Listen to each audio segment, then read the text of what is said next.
Hello everyone. तो आप सभी का बहुत बहुत स्वागत है आपके अपने यूट्यूब चैनल लर्नर्स एकेडमी में। तो हमने अपने सी-टेट की जो पेपर 2 है एसएसटी का उसकी सीरीज स्टार्ट की हुई है। उसमें ज्योग्राफी के हमने 3-4 चैप्टर कर लिए हैं और अभी हमने चैप्टर नंबर 1 स्टार्ट किया हुआ है। हम बीच बीच में से चैप्टर्स उठा रहे हैं, अकॉर्डिंग सीरियल अकॉर्डिंग नहीं उठा रहे।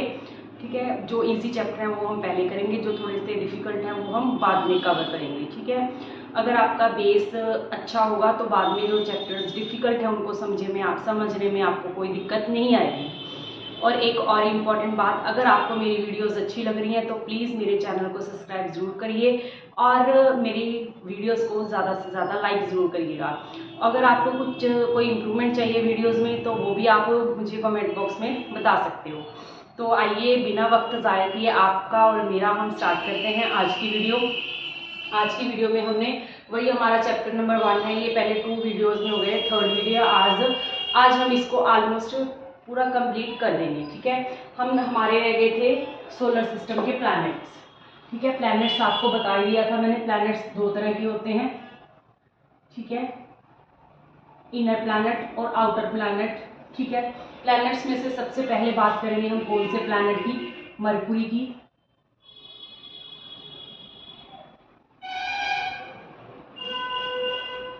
मरकुरी मतलब बुध।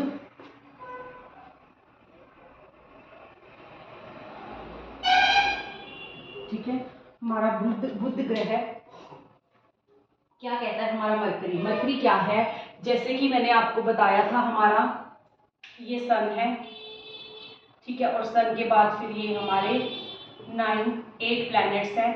हाँ, पहले हमारे 9 प्लैनेट्स होते थे, बट 2006 में हमारा ये जो लास्ट वाला प्लैनेट था, कौन सा प्लैनेट था? प्लूटो को क्या है, इनकी लिस्ट में से आउट कर दिया गया है। बट इसको कौन सा प्लैनेट कहते हैं? प्लूटो को क्या है? आउट कर दिया गया है, निग्लेक्ट कर दिया गया है। बट इसको कौन सा प्लैनेट कहा जाता है? ड्वार्फ प्लैनेट कहा जाता है।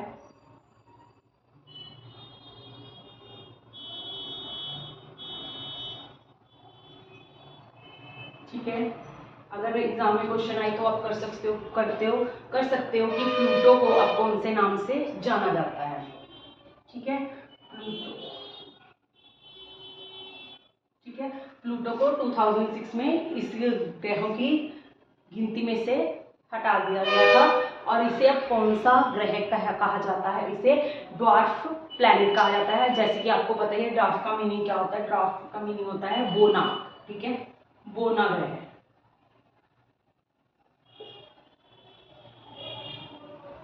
मतलब सबसे छोटा, सबसे बोलने वाला ग्रह कहते हैं इसको। ठीक है, ये हमारा सन है, सन के पास ये हमारा मरकरी है। सबसे पहले हम बात करेंगे हमारे मरकुरी की। मरकुरी मतलब बुध। जैसे कि यहाँ पे हमें दिखाई दे रहा है कि ये सन का सबसे नियरेस्ट प्लैनेट है और स्मॉलेस्ट प्लैनेट है। क्या है?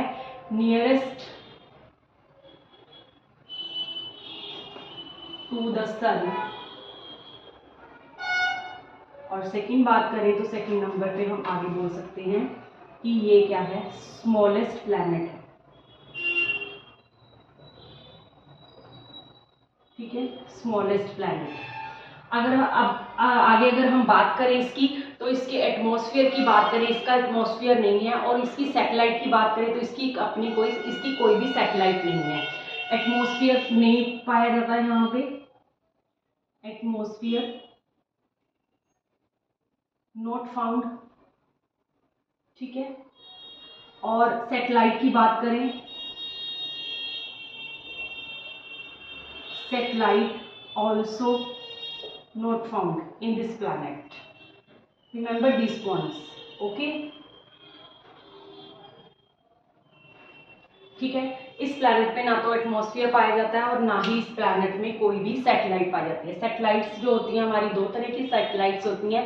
एक तो हमारी नेचुरल सैटेलाइट्स होती हैं और दूसरी जो होती हैं ह्यूमन के द्वारा बनाई जाती हैं, ह्यूमन मेड सैटेलाइट्स, जो कि हम आगे जाके स्पेस में छोड़ देते हैं, जिससे हमें कि हम पता कर सके कि हमारे स्पेस में क्या हो रहा है। ठीक है, तो एटमॉस्फेयर नहीं है यहाँ पे सैटेलाइट नहीं है। बट और ये जो एक होती है एक होती है रोटेशन, एक होती है रेवोल्यूशन। रोटेशन का मतलब होता है कि जब कोई ग्रह सूरज के वाले आसपास घूमता है, अराउंड घूमता है, और रेवोल्यूशन वो होती है जब वो खुद के ऑर्बिट्स के आसपास घूमता है।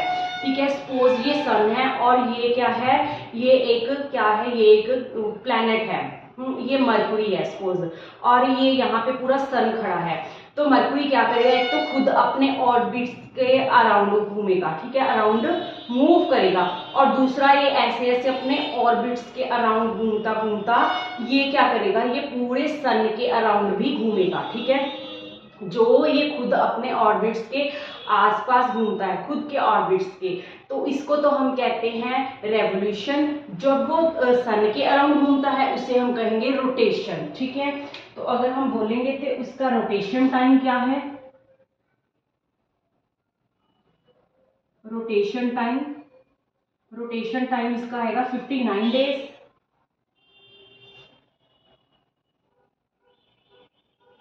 और रेवोल्यूशन कौन सा,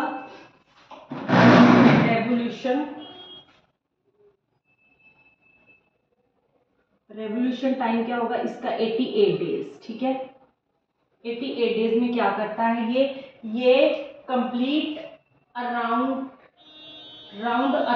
इट्स ऑर्बिट्स, कंप्लीट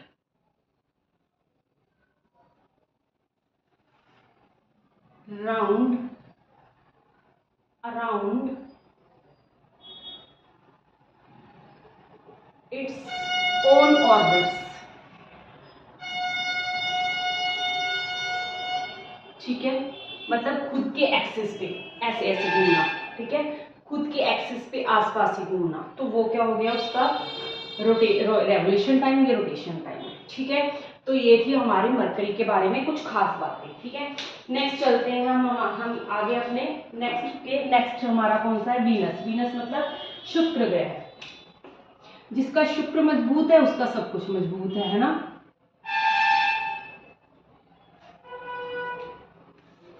वीनस मतलब शुक्र। आजकल तो बहुत वीडियोस आ रही हैं, अपनी वाइफ को खुश रखो, अपनी गर्लफ्रेंड को खुश रखो तो आपका शुक्र बहुत मजबूत होगा, लग्जरी लाइफ जियोगे, ये करोगे वो करोगे। तो इससे हमें पता चलता है जो शुक्र है वो क्या है, सबसे हॉटेस्ट और सबसे ब्राइटेस्ट प्लैनेट है। ठीक है, क्या है ये, hottest plus brightest planet, hottest plus brightest planet. ठीक है, ब्राइटेस्ट प्लैनेट, हॉटेस्ट प्लैनेट क्यों है, क्योंकि इसका एटमॉस्फेयर पाया जाता है और इसके एटमॉस्फेयर में गैस पाई जाती है CO2 गैस। CO2 गैस जो होती है आपको पता है कि ये बहुत हॉट गैस होती है, इसीलिए इसे हॉटेस्ट और ब्राइटेस्ट प्लैनेट भी कहा, सबसे चमकीला और सबसे गर्म ग्रह इसी को कहा गया है, किसको, वीनस को। ठीक है, एटमॉस्फेयर फाउंड, एटमॉस्फेयर है यहाँ पे बात करें हम तो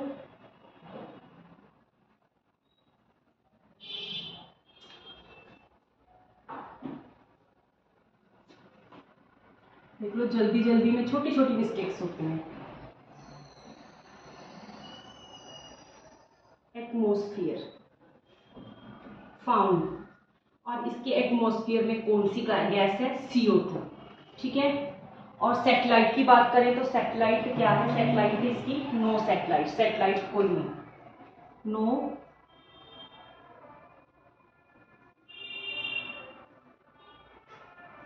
नो सैटेलाइट। ठीक है, इसकी कोई भी सैटेलाइट नहीं है,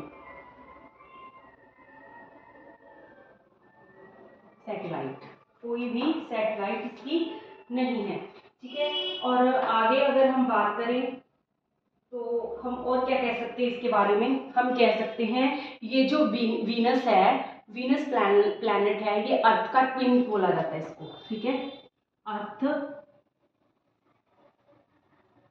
ट्विन कहा जाता है, मतलब अर्थ का जुड़वा ग्रह कहा जाता है। क्यों, क्योंकि इसका जो स्पेस है और इसकी जो शेप है ये ऑलमोस्ट किसके जैसी है, बिकॉज अर्थ के जैसी, because its shape and size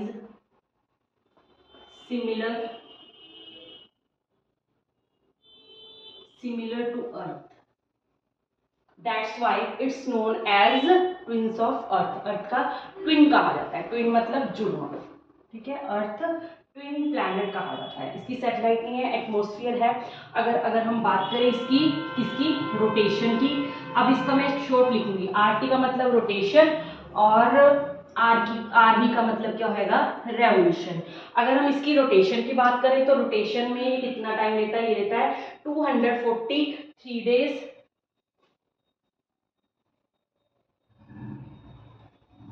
और अगर रेवोल्यूशन की बात करें तो ये रेवोल्यूशन अपना कंप्लीट करता है 224 डेज में।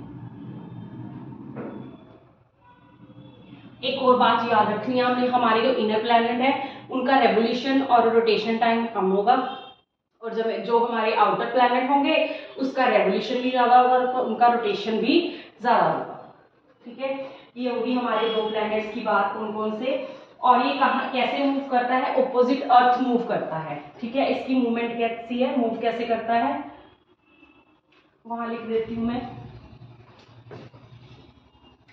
कैसे मूव करता है। ये मूव करता है ईस्ट टू वेस्ट, ठीक है। इस प्लैनेट की मूवमेंट कैसी है, मूव करता है ईस्ट टू वेस्ट, मतलब अर्थ के बिल्कुल ऑपोजिट, ठीक है। अर्थ कैसे मूव करती है, वेस्ट टू ईस्ट, लेकिन ये ईस्ट टू वेस्ट करता है, ठीक है। तो इसकी मूवमेंट क्या होगी, अर्थ से ऑपोजिट होगी। मूवमेंट कैसी होगी, अर्थ से ऑपोजिट होगी, ठीक है। ये थे हमारे दोनों ग्रह के बारे में मेन बातें, ठीक है। नेक्स्ट बात करते हैं हमारे आगे प्लेनेट की। आगे जो है हमारा अर्थ है।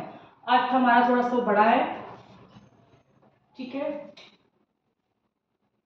अर्थ मतलब हमारी पृथ्वी। कैसी है हमारी पृथ्वी, पृथ्वी हमारी कैसी है, हमारी पृथ्वी ऐसी है, ठीक है। ये हमारा नॉर्थ पोल है और ये हमारा साउथ पोल है, ठीक है। ये नॉर्थ पोल है और ये साउथ पोल है। क्या है ये यहाँ पोल से क्या है, फ्लैट है। पोल से क्या है, फ्लैट है, फ्लैटेड है पोल्स से, ठीक है, याद रखना है। और बात करें हम अपनी अर्थ के बारे में तो हम क्या कह सकते हैं, हमारी अर्थ कैसी है। अर्थ क्या है, सबसे पहले तो लिख सकते हैं third nearest planet to the sun. Sun के कहाँ पे है, बताया था ना मैंने, ये हमारा क्या है, सन है, ठीक है। 1 2 3 मरकरी, वीनस और अर्थ, ठीक है। नियरेस्ट टू थर्ड नंबर पे आता है ये, third nearest to sun, third nearest to sun, sun के थर्ड नंबर पे आता है, ठीक है। तो अर्थ की बातें हैं, अर्थ के बारे में और बात क्या कर सकते हैं हम। नेक्स्ट हम कह सकते हैं कि अर्थ जो है इसकी जो शेप है, सब दूसरी बात हम लिख सकते हैं कि earth is slightly flattened at poles.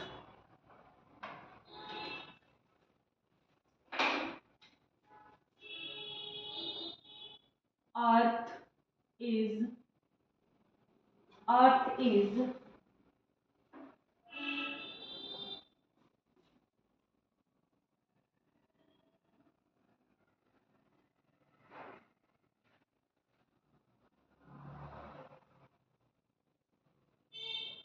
Earth is slightly flattened at poles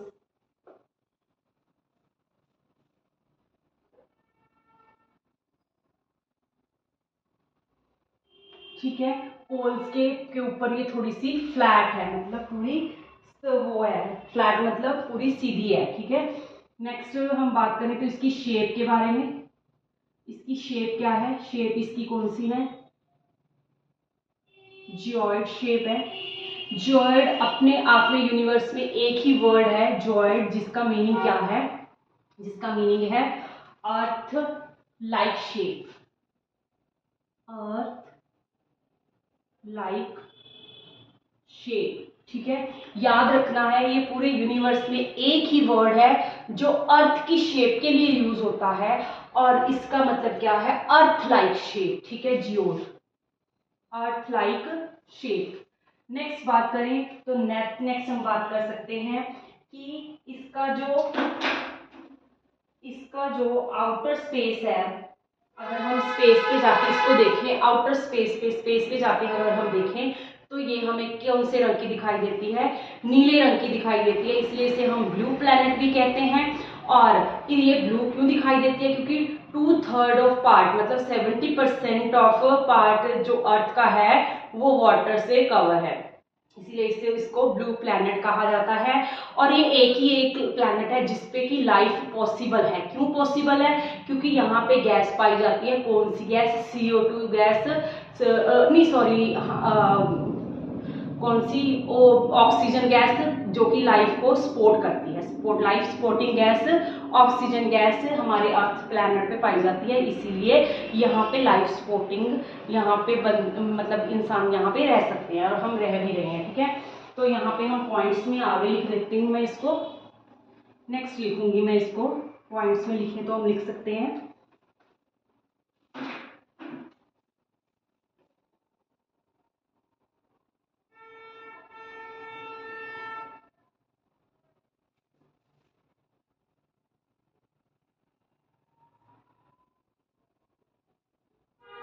oxygen पाई जाती है यहाँ पे। ठीक है, लाइफ सपोर्टिंग गैस है।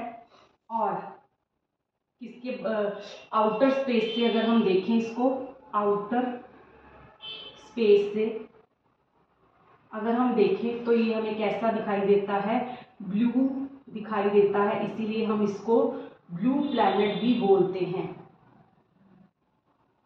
मतलब नीला ग्रह, नीला ग्रह कहते हैं इसको। ठीक है, क्यों, क्योंकि इसका 2/3 पार्ट क्या है, 2/3 part of earth covered with water.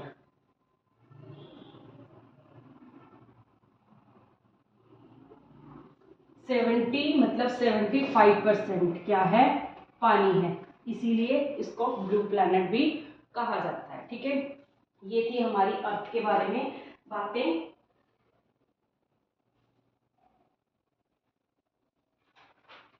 Next हमारा जो प्लैनेट है वो हमारा प्लैनेट है मार्स। मार्स के बारे में अगर हम बात करें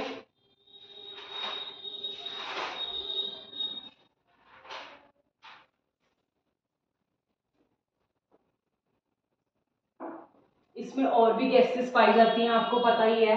ठीक है, ऑक्सीजन पाई जाती है और नाइट्रोजन पाई जाती है, और कौन सी गैस पाई जाती है, CO2 गैस पाई जाती है। ठीक है, यहाँ पे मैं लिख देती हूँ कितने कितने परसेंट, 78% नाइट्रोजन, 78% कौन सी गैस है, नाइट्रोजन। ठीक है, और 0.03 से 0.04 तक कौन सी है, CO2 कार्बन डाइऑक्साइड। ठीक है, नेक्स्ट है कि एयर पाई जाती है और 20% O2 गैस पाई जाती है, 20% O2 मतलब ऑक्सीजन गैस। ठीक है, और O2 मतलब आगे है एयर, एयर 0.9, एयर कितनी है, एयर 0.94%। ठीक है, ये एटमॉस्फेयर में पाई जाने वाली गैसेस की क्वांटिटी है। ठीक है, तो ये भी आपने याद रखनी है, आपको पता होना चाहिए। नाइट्रोजन कितनी है, 78%, 78% नाइट्रोजन है, और कार्बन डाइऑक्साइड है, O2 है, एंड देन एयर है। ठीक है, इन्हीं गैसेस की वजह से यहाँ पे क्या है, यहाँ पे लाइफ पॉसिबल है। 71% पार्ट जो है इसका पानी से कवर है, और 71% वाटर है, और 29% क्या है, इस पे एयर है। ठीक है, 29% क्या है, लैंड, सॉरी लैंड, ये इतनी कई बार माइंड से पढ़ाते पढ़ाते बंदे को इतनी बड़ी बड़ी बातें याद आ जाती हैं, बट छोटी छोटी बात कई बार बंदा भूल जाता है ना। कोई बात नहीं, वी आर ह्यूमन बीइंग्स, है ना। नेक्स्ट बात करते हैं हम अपने मास के बारे में। मास की खास बात क्या है कि जो हमारा प्लैनेट मास है, यहाँ पे क्या पाया जाता है मास में? आयरन ऑक्साइड पाई जाती है। मास मतलब मंगल ग्रह है, ठीक है। आयरन ऑक्साइड की वजह से फाउंड, और इसी की वजह से इसे क्या कहा जाता है? रेड प्लैनेट कहा जाता है, मतलब लाल ग्रह, ठीक है। आयरन ऑक्साइड की वजह से इसे क्या सा ग्रह कहा जाता है? रेड प्लैनेट कहा जाता है, ठीक है। इसकी सैटेलाइट्स है, एटमॉस्फेयर भी है। सैटेलाइट्स कितनी है इसकी? 2 सैटेलाइट्स हैं। 2 में से 1 कौन सी है और दूसरी कौन सी है? पहली वाली का नाम है फोनोस,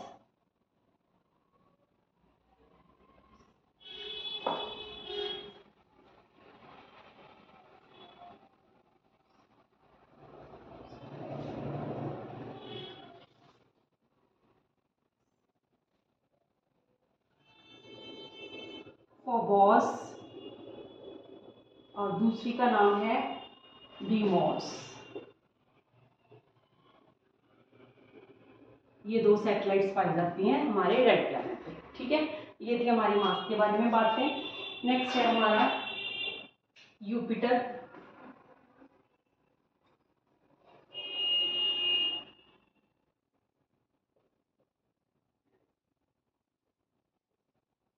बृहस्पति, ठीक है। बृहस्पति जो प्लैनेट है, ये क्या है? Largest planet of the solar system,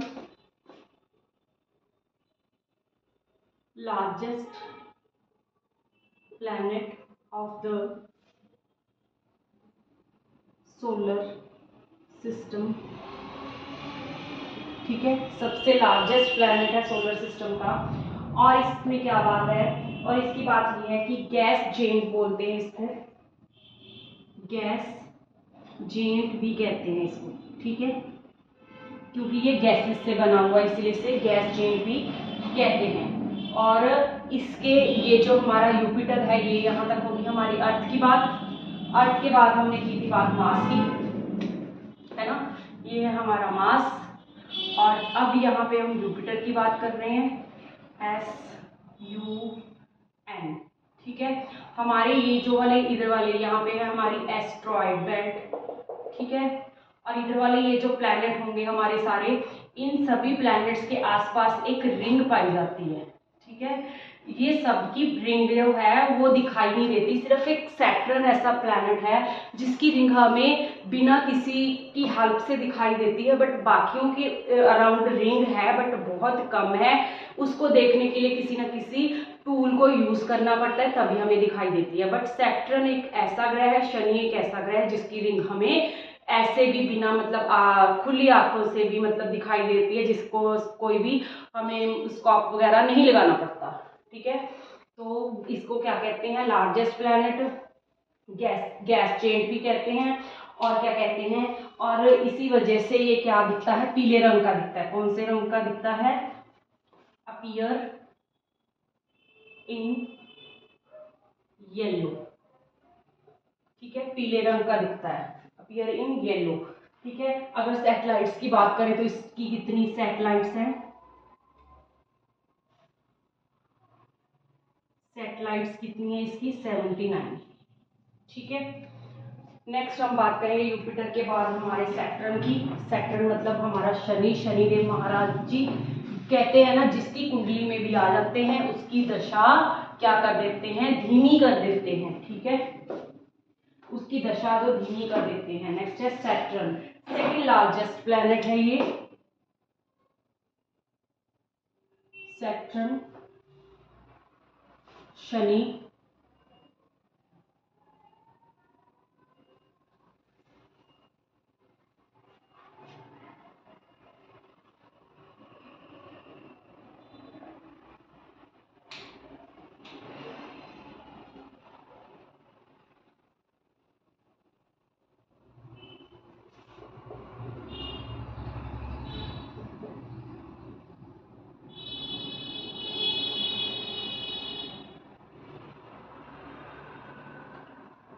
second largest planet of solar system, solar system का सेकेंड लार्जेस्ट प्लैनेट है। और उसके आसपास विजिबल रिंग्स दिखाई देती हैं, विजिबल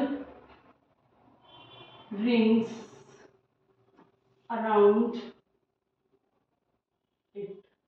ठीक है, इसके आसपास ऐसे है ना ये सन, इसके आसपास ऐसे रिंग्स बनी दिखाई देती हैं। आप लोग अपनी एनसीईआरटी की बुक उठाना, एनसीईआरटी बुक में आपको मिलेगा फर्स्ट चैप्टर में ही इसकी पिक्चर बनी होगी, फिगर बनी होगी, वहां पे आप देख सकते हो आराम से। और जो हमारी एक और इम्पोर्टेंट बात, जो हमारी एस्ट्रॉइड बेल्ट है ना वो ग्रे कलर की होती है। ये दोनों चीजें आप वहां पे जाके देखना एनसीईआरटी की बुक में। ठीक है, और यहाँ पे एटमॉस्फेयर पाया जाता है,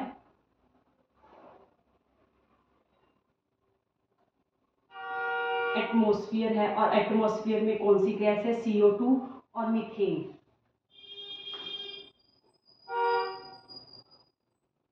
और मीथेन, ये दोनों गैसें पाई जाती हैं। ठीक है, ठीक है, ये थी हमारी सैटर्न की बात। नेक्स्ट है इसकी सैटेलाइट्स भी हैं। ठीक है, नेक्स्ट अगर हम बात करें, नेक्स्ट हमारा प्लेनेट है सैटर्न के बाद यूरेनस।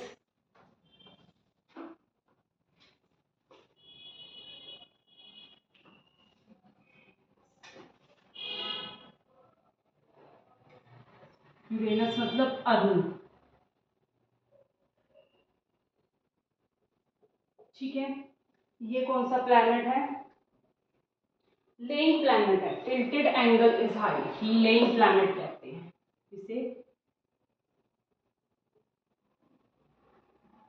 इसे कौन सा प्लैनेट कहा जाता है, लेइंग प्लैनेट कहा जाता है, क्योंकि ये अपने अक्षांश पे थोड़ा सा झुका हुआ है और कवर्ड बाय मीथेन क्लाउड्स। और क्या है इसकी खास बात, कवर्ड बाय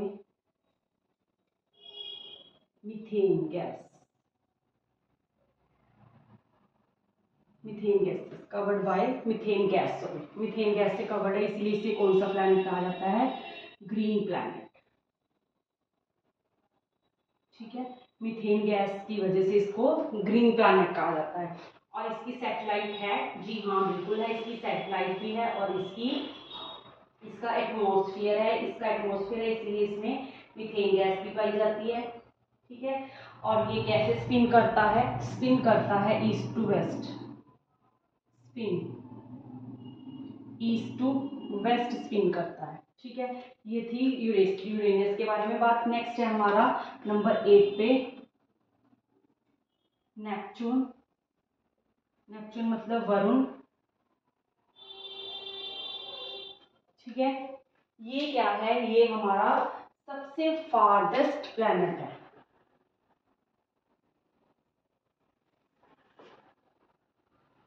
फारदेस्ट मतलब सबसे दूर प्लैनेट है सोलर सिस्टम का।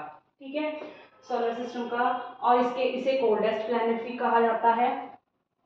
ठीक है,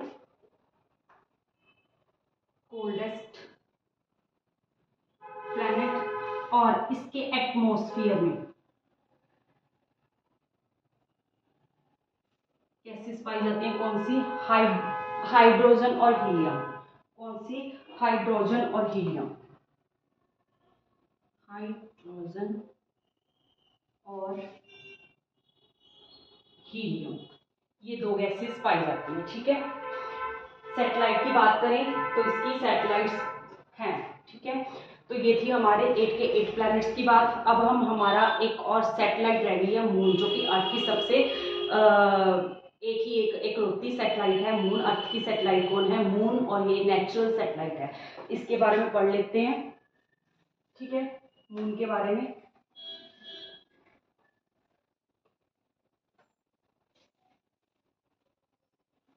बारे में पढ़ने वाली क्या बातें हैं, मैंने बता ही दिया क्या है। अर्थ की नेचुरल सैटेलाइट है ये मून। मून मतलब चांद। लोग तो प्यार में चांद सितारे भी तोड़ लाते हैं, हमने तो अभी तक कुछ भी नहीं किया। अर्थ ओनली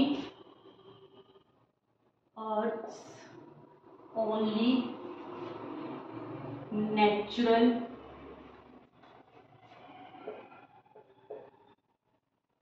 सैटेलाइट, ठीक है। अर्थ की ओनली ऑन वन सैटेलाइट, ठीक है, मून है। और इसका डायमीटर है, इसका डायमीटर क्या है,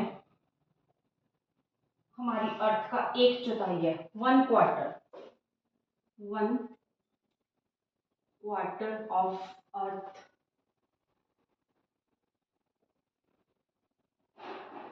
अर्थ डायमीटर।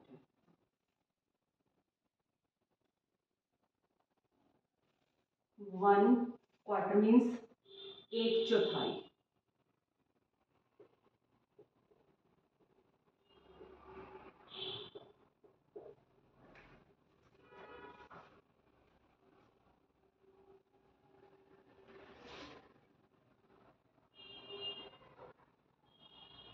ठीक है, 1/4। अब अगर हम इसका डिस्टेंस की बात करें तो इसका डिस्टेंस क्या है, 34840,400, ठीक है, ये है इसका डिस्टेंस।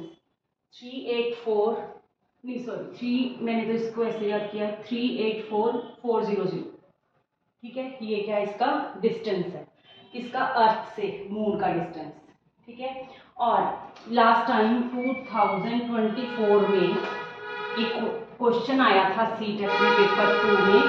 क्वेश्चन क्या था, क्वेश्चन का आंसर था only one side of moon, only one side of moon is visible, ठीक है। हमें मून की जो एक ही साइड विजिबल होती है, ठीक है, दूसरी साइड विजिबल नहीं होती, ठीक है। ये क्या है 2024 में सीटेट में क्वेश्चन आया हुआ है, ये आपको लर्न कर लेना है। दिसंबर में हो सकता है इसमें अब आपको मून का डिस्टेंस पूछ लें या डायमीटर पूछ लें, है ना, लास्ट टाइम ये पूछा था, ठीक है। तो ये हो गया हमारा सेशन खत्म, ठीक है। तो अगर वीडियो अच्छी लगी हो तो लाइक शेयर और सब्सक्राइब जरूर कीजिएगा मोटिवेशन के लिए, क्योंकि यही मोटिवेशन है जो मुझे मोटिवेट करता है आगे क्लासेस बनाने के लिए, ताकि मैं आप लोगों के अच्छा कंटेंट लेके आऊँ जो आपके एग्जाम्स के पॉइंट ऑफ व्यू से आपके लिए बहुत ज़्यादा इंपॉर्टेंट हो, ठीक है। तो थैंक्स फॉर वॉचिंग, मिलेंगे नेक्स्ट वीडियो में, बाय बाय।